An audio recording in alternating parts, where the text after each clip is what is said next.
తల్లిదండ్రులకు నమస్సులు. సహజంగా పిల్లలు ఎప్పుడు చెడిపోతారు అన్న అంశం గురించి ఈరోజు కొన్ని విషయాలు మనం తెలుసుకుందాం. ఈ విషయాలు మానసిక శాస్త్రవేత్తలు అనేక అధ్యాయాలు చేసిన తర్వాత క్రోడీకరించి మనకు తెలియజేసిన కొన్ని ప్రత్యేక విషయాలు. దాంట్లో అతి ప్రధానమైనది, పిల్లవాడు అడిగిన ప్రతి కోరికను మనం వెంటనే తీర్చినప్పుడు పిల్లవాడు పాడైపోవడానికి ఎక్కువ అవకాశం ఉంటుంది. అదేవిధంగా పిల్లవాడు ఏడిస్తే మొబైల్ ఇవ్వడం లేదా కార్టూన్ పిక్చర్లు చూపించడం, చిప్స్ ప్యాకెట్స్ ఇవ్వడం, ఇలాంటివి కూడా పిల్లలు పాడైపోవడానికి ఎక్కువ అవకాశం ఉంటుంది. ఈ విధంగా చేసినప్పుడు పిల్లలు ఒక కొత్త అంశాన్ని నేర్చుకుంటారు.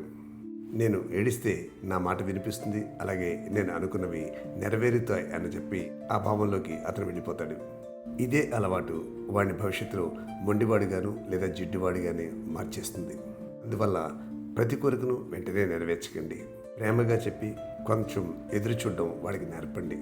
ఈరోజు పరిమితులు నేర్చుకున్న పిల్లలు రేపు తమను తాము నియంత్రించుకోగల శక్తి, సామర్థ్యం వాళ్ళకి అలవాటు అవుతుంది.